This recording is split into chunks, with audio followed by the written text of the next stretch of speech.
Doctor Mizanur Rahman Azhari তাকে নিয়েও বলেন যে তিনি কাফের, তাকে আসলে দেশ ছেড়ে চলে যেতে হবে। তখন আমরা একটু কনফিউজ হয়ে যাই। এগুলো খুব খারাপ অভ্যাস, আরেকজনকে কাফের বলা, মুশরিক বলা। আপনি যদি কাউরে কাফের বলেন, সে যদি কাফের না হয় আপনি নিজেই কাফের হয়ে যাবেন। নিউ ইয়র্কের ম্যানহাটন থেকে আপনাদেরকে স্বাগত জানাচ্ছি আমি খালেদ মুহিউদ্দিন। বাংলাদেশের রাজনীতিতে নানা ধরনের পরিবর্তন দেখা যাচ্ছে হচ্ছে বাংলাদেশের সমাজনীতিতেও নৈতিকতা, ধর্ম এবং নানা বিষয় নিয়ে নানা আলোচনা চলছে। এসব নিয়ে কথা বলার জন্য আজ আমাদের সঙ্গে রয়েছেন ডক্টর মিজানুর রহমান আজহারি। আপনাকে আমাদের অনুষ্ঠানে স্বাগত জানাই। আপনি আমাদেরকে সময় দিয়েছেন, সেজন্য শুভেচ্ছা ও কৃতজ্ঞতা জানবেন। নাহমাদুহু ওয়া নুসাল্লি আলা রাসূলিহিল কারীম, আম্মা বা'দু, ফাআউযু বিল্লাহি মিনাশ শাইতানির রাজীম, বিসমিল্লাহির রহমানির রহিম। শুরুতেই আল্লাহ রাব্বুল ইজ্জা ওয়াল জালালের দরবারে শুকরিয়া জানাচ্ছি যে আল্লাহ তাআলা আমাদেরকে স্বাস্থ্যকর জীবনযাপনে ইসলামের ভূমিকার শীর্ষক একটি টপিক নিয়ে একটি আলোচনাতে অংশগ্রহণের সুযোগ দিয়েছেন। আমরা শুরুতেই পড়ে নিচ্ছি কালিমাতুশ শুকর, আলহামদুলিল্লাহ। আমাদের সাথে আরও থাকছে তাহরিকে খতমে নবুয়ত বাংলাদেশের আমির জনাব আল্লামা মুফতি ডক্টর সাইয়েদ মোহাম্মদ এনায়েতুল্লাহ আব্বাসী ও সিদ্দিকী। ডক্টর আব্বাসী, আপনাকে আমাদের অনুষ্ঠানে স্বাগত জানাই। আপনি আমাদেরকে সময় দিয়েছেন, সেজন্য আমাদের কৃতজ্ঞতা এবং শুভেচ্ছা জানাবেন। ধন্যবাদ, আপনাকেও স্বাগত জানাচ্ছি এবং দর্শক মণ্ডলী যারা আছেন তাদেরকেও অভিনন্দন জ্ঞাপন করছি। Thank you so much. আমি প্রথমেই আপনার কাছে যে বিষয়টি জানতে চাই, আমাদের অনেকগুলি প্রশ্ন রয়েছে, আমরা আপনার কাছ থেকে অনেক কিছু বুঝে নিতে চাই, অনেক কিছুর ইয়াও দিতে চাই। আপনার যদি কোনো প্রশ্ন আপত্তি থাকে আপনি সেটা জানাতে পারেন এবং আপনি উত্তর নাও দিতে পারেন।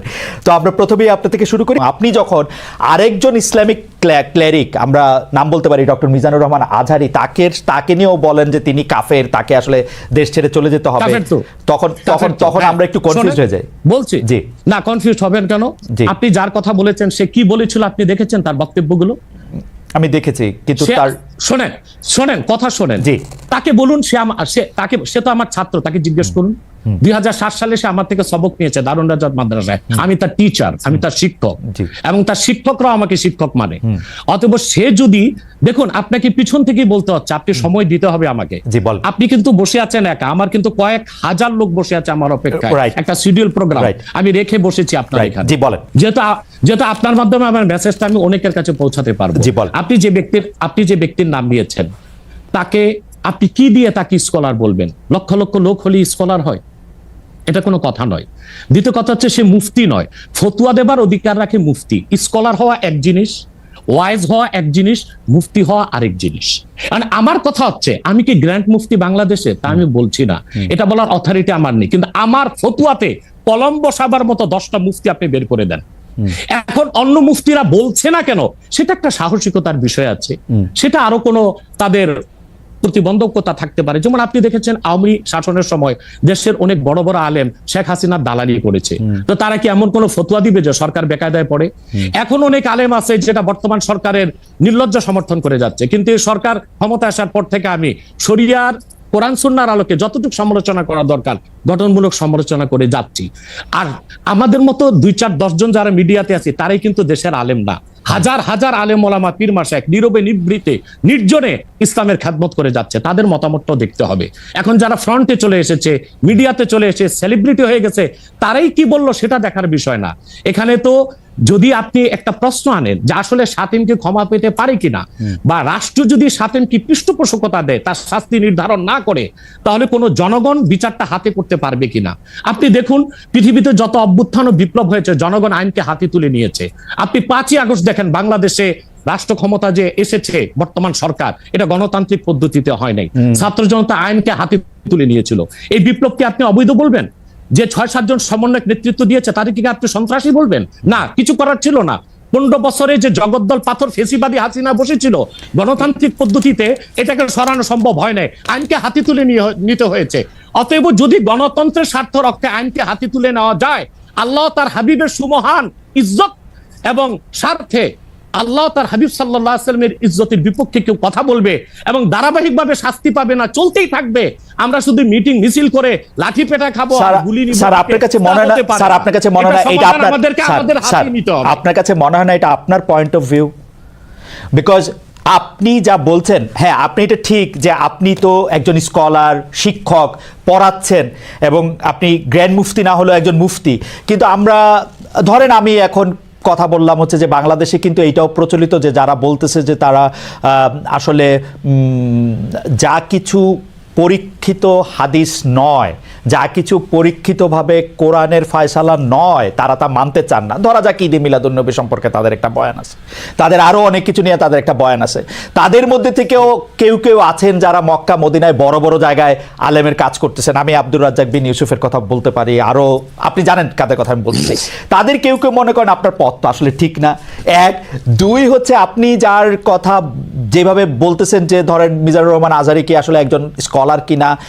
এখন কেউ কেউ তো এই প্রশ্ন তুলেছেন যে জনাব এনায়েতুল্লাহ আব্বাসীও যথেষ্ট পরিমাণে এই জায়গায় আছেন কিনা। সেই জন্য আমি জানতে চাইতেছিলাম যে আপনি যখন আইন হাতে তুলে নেওয়ার কথা বলেন স্যার, সেইটা কি আপনি কিভাবে তার যোগ্য, এবং আপনি ছাড়া আর কে আছেন এটার মধ্যে যোগ্যতার জায়গায় আর কি?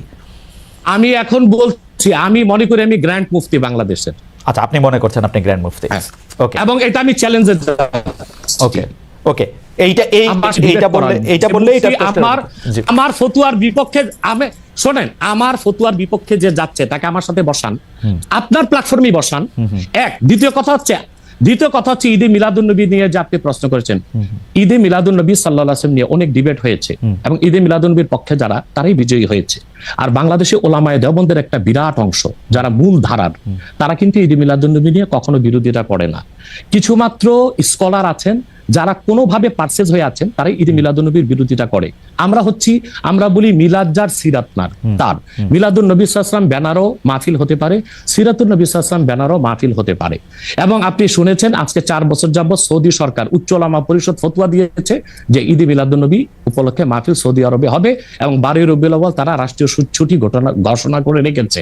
এবং বাংলাদেশে বর্তমান সরকারও যথেষ্ট আলেম ওলামা আছেন যারা কওমি ঘরানার এবং দেওবন্দ ঘরানার, যাদেরকে আমরা আহলে হক মনে করে থাকি। এবং আমরা মনে করি জৌনপুর, ফুরফুরা, সারসিনা, আহলে সুন্নাত, আহলে হক একই ধারাতেই চলে আসছে। তারাও কিন্তু ইসলামিক ফাউন্ডেশনের দায়িত্বে আছে এবং তারা কিন্তু এবারও ঈদে মিলাদুন্নবী ব্যানারে প্রোগ্রাম করেছে এবং আমি সেখানে অংশগ্রহণ করেছিলাম একদিন। অতএব বিচ্ছিন্নভাবে কে কি ঈদে মিলাদুন্নবীর বিরোধিতা করলো, আব্দুর রাজ্জাক সাহেবের নাম বলেছেন, ওনাকেই বসান আমার সাথে কথা বলি, সংলাপ হতে তো কোনো দোষ নাই। ওকে, বা আপনি আরো যাদের কথা বলেছেন তাদেরকে বসান আমাদের সাথে।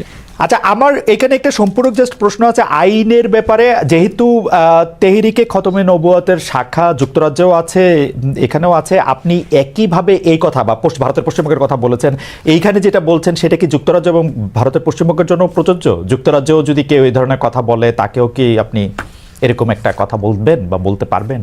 জি জি বলবো। আমি যুক্তরাজ্যে যে সাফার করে এসেছি সেটা শোনেন আগে। 2 বছর আগে আমি যুক্তরাজ্যে গিয়েছিলাম। আমার 7টা প্রোগ্রাম ছিল। 4টা প্রোগ্রাম করতে পেরেছি, 3টা প্রোগ্রাম আমি করতে পারিনি।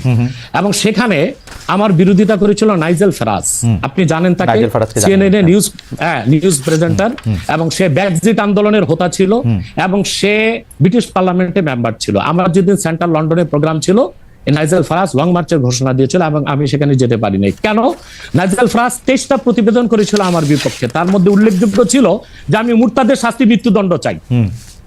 বাট ব্রিটিশ পুলিশ আমাকে অ্যারেস্ট করেনি এবং ব্রিটিশ পুলিশ আমাকে শুধু প্রোগ্রাম করতে দেয়নি সহিংসতা বেশের জন্য।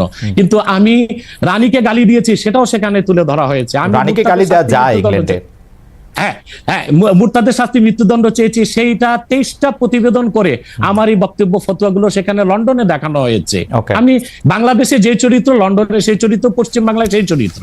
ওকে, আমি এবার একটু, আপনি যেহেতু মুফতি এবং নিজেকে পরিচয় দিলেন গ্র্যান্ড মুফতি, আমি একটা বিষয় একটু আপনাকে একটা বিষয় একটু আপনার দৃষ্টি আকর্ষণ করতে চাই। সেটি হচ্ছে যে আপনি মানে আপনার কাছ থেকে বুঝে নিতে চাই স্যার, যে যদিও আপনি আসলেই আমার চেয়ে বয়সে ছোট, কিন্তু আসলে বিদ্যায়, বুদ্ধিতে, শিক্ষায়, অনেক কিছুতে মানে জ্ঞানে আপনি আমার চেয়ে বড় বলে আপনাকে স্যার সম্বোধন করছি আমি।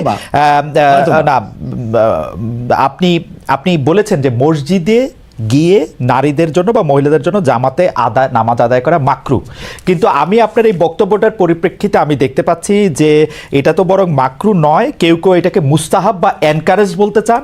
অনেকে উদাহরণ দিচ্ছেন আয়েশা, যিনি প্রফেটের স্ত্রী ছিলেন, রাদিয়াল্লাহু আনহা, হ্যাঁ আয়েশা রাদিয়াল্লাহু আনহা, উনি ইমামতি করে মেয়েদের নামাজ পড়িয়েছেন এবং যে জায়গায় আপনি এটা মুকরু বলছেন ওই জায়গায় কেউ মুস্তাহাব বলতে গিয়ে আপনার বক্তব্যের বিরোধিতা করছেন। এটা নিয়ে আপনি যদি আমাদের একটু বলেন।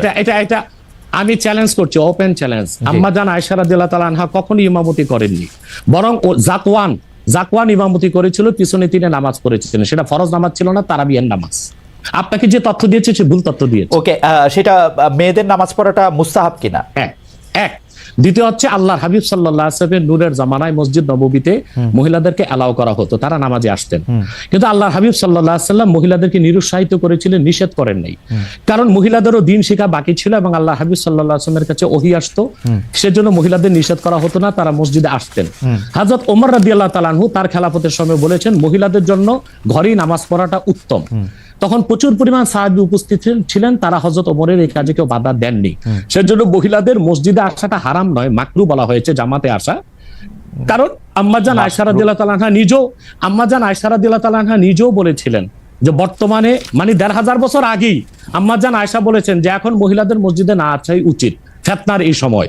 তো ১৫০০ বছর আগে যদি ফিতনার আশঙ্কা করে আম্মাজান আয়েশা মসজিদ নববীতে মহিলাদের আসাটাকে নিরুৎসাহিত করে থাকেন, তাহলে হযরত ওমর রাদিয়াল্লাহু তাআলা আনহুর সিদ্ধান্তটা সঠিক ছিল। আর বর্তমান যুগে সেটা আমরাও নিরুৎসাহিত করি, এজন্যই মাকরু বলি। মাকরু মানে হারাম নয়, খুব কঠিনভাবে নিষিদ্ধ নয়, জাস্ট নিরুৎসাহিত করা।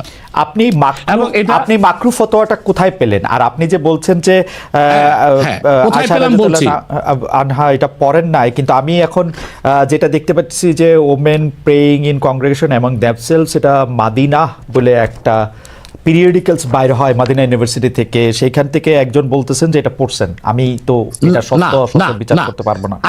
আয়েশা রাদিয়াল্লাহু তাআলা আনহা ইমামতি করেননি, তিনি জাকওয়ান ওনার খাদেমের পিছনে নামাজ পড়েছেন। ওকে, সেটা ফরজ নামাজ ছিল না, তারাবিহের নামাজ ছিল। জি, এটা বুখারী শরীফের হাদিস। আমাকে সময় দিলেন, বের করে দিব। আচ্ছা ঠিক আছে, আপনি কি এইটা একটু বলবেন যে মাকরুটা আপনি কোথায় পেলেন? এটা হানাফিদের সর্বসম্মত মত।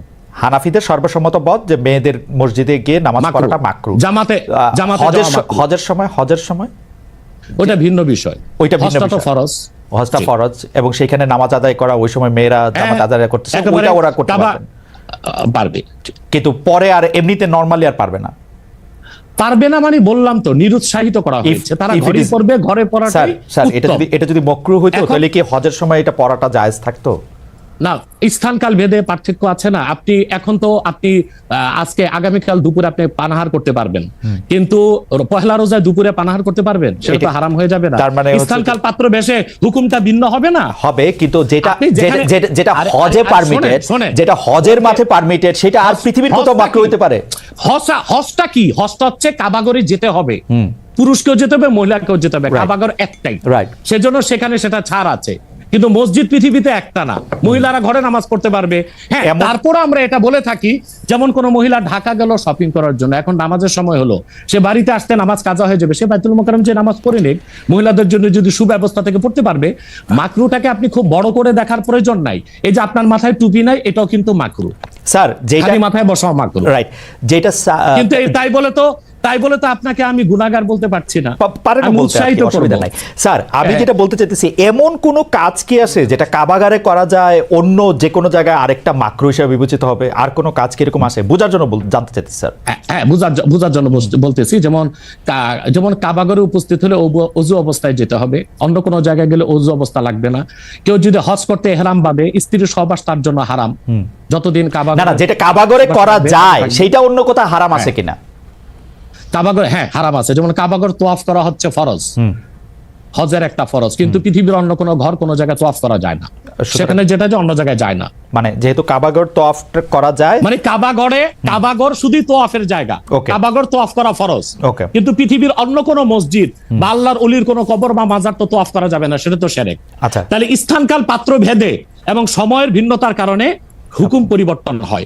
যেমন আমি আপনাকে একটা উদাহরণ দিয়েছি, আগামীকাল আপনাকে দুপুরে খেতে হবে, সেটা খাওয়া আপনার জন্য সওয়াবের কাজ। আল্লাহ বলেছেন কুলু ওয়াশরাবু, খাও পান করো, কিন্তু ঠিক পহেলা রোজার দিন দুপুরে আপনি খেতে পারবেন না, সেটা হারাম।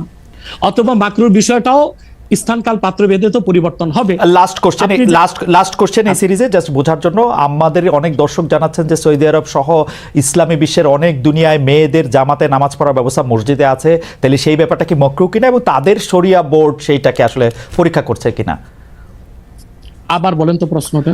এমন অনেক মুসলিম দেশ আছে, সৌদি আরব সহ, আরব দেশ সহ, যেখানে জামাতে মেয়েদের নামাজ পড়ার ব্যবস্থা আছে। বিশেষ করে রমজানের সময় তো তারাবির নামাজের ক্ষেত্রে মেয়েরা অনেকেই যান, তো সেই ক্ষেত্রে তারা এই মাকরুর ব্যাপারটা অবগত কিনা, তাদের শরিয়া ব্যাপারটার দিকে নজর রাখছে কিনা?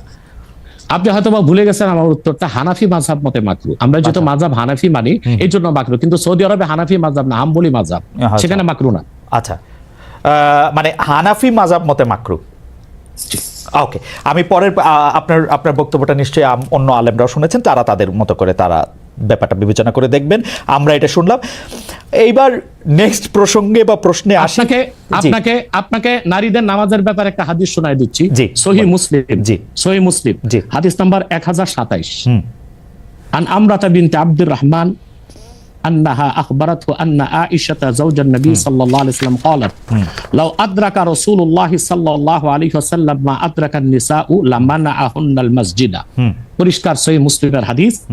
হযরত আমরা বিনতে আব্দুর রহমান বলেন রাসূল সাল্লাল্লাহু আলাইহি সাল্লামের সহধর্মিণী আল্লাহর হাবিব সাল্লাল্লাহু আলাইহি ওয়াসাল্লামের স্ত্রী আম্মাজান আয়েশা রাদিয়াল্লাহু তাআলা আনহা, যার কথা বলেছেন তিনি নামাজ পড়েছেন, উনি বলেছেন যে বর্তমানে মহিলাদের এখনকার অবস্থা যদি আল্লাহর হাবিব সাল্লাল্লাহু আলাইহি ওয়াসাল্লাম দেখতেন তাহলে তাদেরকে মসজিদে আসতে নিষেধ করতেন। সহিহ মুসলিম হাদিস নাম্বার 1027। আপনি সেই স্কলারদেরকে বলেন এই হাদিসটার জবাব আমাকে দিতে। ওকে, তার মানে আমি শেষ করি। তার মানে হচ্ছে মহিলাদেরকে মাকরু বলার দ্বারা হানাফি মাযহাবে যে নিষেধ করা হয়েছে, কঠিন নিষেধ না, মানে নিরুৎসাহিত করা হয়েছে। ওকে, ঠিক আছে, এটা নিশ্চয়ই এটা নিরুৎসাহিত করা হয়েছে, এটা আপনি বলছেন, নিশ্চয়ই এটা একটা প্রণিধানযোগ্য। আমি দলিল দিয়েছি। আমি এই বিষয়ে আর আপনার সাথে পরবর্তী প্রসঙ্গে আসি। সেটা হচ্ছে যে আমরা মানে আপনি এখানে আসবেন, অনেকে অনেক ধরনের মন্তব্য করেন, প্রশ্ন করেন, অনেকের মধ্যে অনেক ধরনের উৎসাহ আছে, অনেক ধরনের জানার বিষয়ও আছে। সেই জন্য আপনি যেটাকে বলছে হচ্ছে যে আপনাকে বলা হচ্ছে যে একজন পেশাদার বক্তা, যখন যেহেতু আপনি বক্তৃতা দিয়ে টাকা নিয়ে থাকেন, এইটা আপনি ঘন্টায় কত টাকা নেন সেটা নিয়েও মানুষের মধ্যে উৎসাহ আছে। এই ধরনের বিষয় নিয়ে আপনি কি বলবেন? কেউ কেউ আবার বলে থাকেন আপনি যে বক্তৃতা দেন সেটা দিয়ে একটা নির্দিষ্ট অঙ্কের টাকা নেওয়াটাও আসলে ঠিক হচ্ছে কিনা সেটা নিয়ে অনেকে প্রশ্ন। অনেকে, গোস্তাকি মাফ করবেন, অনেকে আপনাকে হেলিকপ্টার হুজুর বলেন, কারণ আপনি বিভিন্ন জায়গায় হেলিকপ্টারে যেতে পছন্দ করেন। এই ধরনের নিউজ, এই ধরনের আলোচনা আপনি আসলে কিভাবে নিয়ে থাকেন? দেখেন, আপনি একজন স্বনামধন্য সাংবাদিক এবং আপনি সাংবাদিকতার মাধ্যমে বাংলাদেশের অনেক উপকার করেছেন, কিন্তু কোন হিংসুক বা নিন্দুক যদি বলে খালেদ মহিউদ্দিন একজন বাচালি করে টাকা কামাই করে, এটাকে আপনি মানবেন? মানবো। আমি বক্তা না, আমি হচ্ছে দায়ী আল্লাহ। আমি আপনি ঠোঁটে চেয়ে খান, কিন্তু আমি মেধা দিয়ে সেবা করি মানুষকে। আমি বক্তা নই। আমার পরিচয় হচ্ছে, দেখুন আমাদের একটা ইতিহাস আছে, আমি পেশাদার কোনো বক্তা নই, আমি হচ্ছে দায়ী আল্লাহ। আল্লাহর দিনের দাওয়াত মানুষের কাছে পৌঁছে দিই। এখন আসে টাকার বিষয়। বাংলাদেশে কেউ কোনোদিন দেখাতে পারবে না আমি আমার নিজের জন্য কোনো টাকা চেয়ে নেই। যদি আমি কোনো প্রোগ্রামে কন্ট্যাক্ট করে টাকা নিতাম তো সর্বনিম্ন 3 লাখ টাকা রেট রাখতাম, কিন্তু কখনো কখনো আমাকে তারা খুশি হয়ে যাবে সেটা আমি নিয়ে থাকি। দ্বিতীয় হচ্ছে হেলিকপ্টার প্রসঙ্গ, এটা হচ্ছে আমার অত্যন্ত প্রয়োজন। হেলিকপ্টারটা আমার চেয়ে বেশি বাংলাদেশে শেখ হাসিনা ব্যবহার করেন, এটা আমি অহংকার করে বলছি না, আল্লাহ তাআলার শুকরিয়া আদায় করছি। এবং বাংলাদেশে অনেক বক্তা বা স্কলার এক সময় আমার বিরোধিতা করেছে, আমি হেলিকপ্টার কেন চলি, হেলিকপ্টারে কেন যাই। বাংলাদেশে 2014 সাল থেকে ব্যাপকভাবে আমি হেলিকপ্টারে যাচ্ছি। এখন অনেক বক্তা, স্কলার বা স্ক্রু ড্রাইভার যাই বলেন, তারা হেলিকপ্টার ব্যবহার করছে। এখন আর সমস্যা হচ্ছে না, আমারটাই আর কি সমস্যা ছিল। হেলিকপ্টারটা কেন ব্যবহার করি, আপনাকে একটা সহজ উদাহরণ দিচ্ছি। গত পরশুদিন আমার একটা প্রোগ্রাম ছিল মেঘনাতে, দিনে বাদে জোহর, আর রাতে আমার প্রোগ্রাম ছিল রংপুর হারাগাছ, সেটা মিডিয়াতে ব্যাপক প্রচার হয়েছে।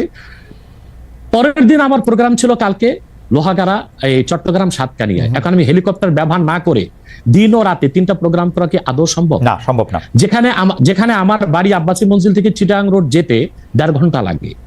তা আমি কিভাবে মেঘনার প্রোগ্রামটা দিনে করে রাতে হারাগাছ করে পরের দিন চট্টগ্রাম যাই? আমাকে এটা অনিবার্য কারণে হেলিকপ্টার ব্যবহার করতে হচ্ছে, এবং সেটা জনগণই দেখে। এর জন্য তো আমাকে হেলিকপ্টার হুজুর বলতে পারে না। এখন যে হুজুর নৌকায় চড়ে মাহফিল করতে যায় তাকে কি নৌকা হুজুর বলবেন? বা যিনি প্রাইভেট কারে প্রোগ্রাম করতে যায় তাকে কি বলবেন ট্যাক্সি হুজুর? এগুলো হচ্ছে আমি গাড়িও ব্যবহার করি যখন যেটা লাগে। আমি এখন প্যারাডো ইউজ করতেছি, এটা 3 কোটি টাকা। আমি ভিএট ইউজ করি 8 কোটি টাকা। আমি হেলিকপ্টার ইউজ করি, এটা 14 কোটি টাকা। এখনো আমি নৌকাতেও যাই, যেখানে যেভাবে আমার সুবিধা তখন সেভাবে সেখানে আমি। না, সেটা ঠিকই আছে।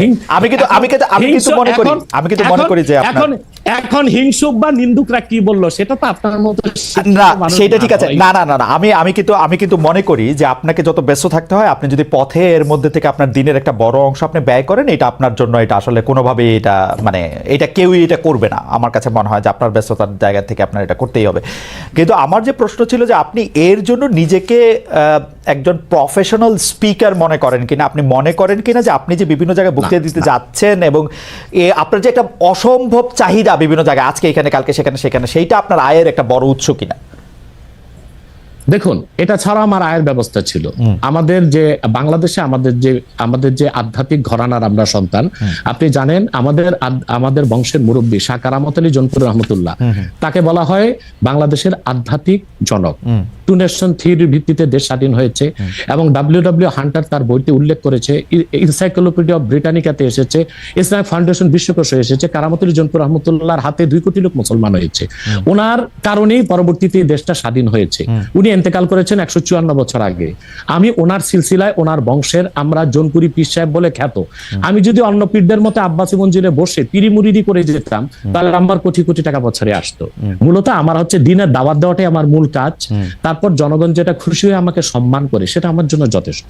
আপনি কি আব্বাসী, এটা আমার পেশা নয়, এটা নেশা। আপনি কি আব্বাসী মঞ্জিলে আর এখন বসেন না, মানে ওই সিলসিলা কি আপনি? বসি, কিন্তু মূল হাইলাইটস করা হচ্ছে দাওয়াতের কাজকে। আমি দাওয়াতি কাজে ব্যস্ত থাকি। আপনার মূল, আপনি ইচ্ছা করলে হইতেই পারতেন, কারণ আমরা জৌনপুরের পীর সাহেবদের সম্পর্কে আমরা অবগত, তাদের অনেক ফলোয়ার আছে। আরেকটা কথা বলি আপনাকে, আরেকটা কথা বলি। আমি এখনো দিন রাত জেগে আমার ছাত্রদেরকে পড়াই। আমি বুখারী শরীফ প্রথম খণ্ড আমার ছাত্রদেরকে পড়াই। তো শুধু মাদ্রাসায় পড়িও আমি কয়েক লাখ টাকা কামাই করতে পারতাম, বই লেখক কামাই করতে পারতাম, কিন্তু আমি মনে করি তৃণমূল পর্যায়ে আল্লাহর কোরআনের দাওয়াত পৌঁছে দেওয়ার জন্য ওয়াজ মাহফিলের কোনো বিকল্প নেই। রাইট, সেই জন্য এটা আমার পেশা নয়, এটা আমার নেশা। এটা আপনার নেশা, কিন্তু আপনি অন্যগুলি যেগুলি আপনি অর্থকরী নিতে পারতেন সেগুলি তো আপনি নেন নাই। আপনি নিছেন হচ্ছে দিনের দাওয়াতের জায়গাটাকে, টাইমটাকে, সেই ওগুলো নিচ্ছি, ওগুলি আপনি ঠিক টাকার জন্য আপনি ব্যবহার করছেন না, আয়ের ব্যবস্থা নয়। রাইট, সেই জন্য আমরা আপনাকে একজন পেশাদার মানে বা প্রফেশনাল রিলিজিয়াস স্পিকার এরকম বলতে পারি কিনা, সেইটাই ছিল আর কি আমাদের প্রশ্ন। না, পেশাদার পেশাদার বলতে পারি না।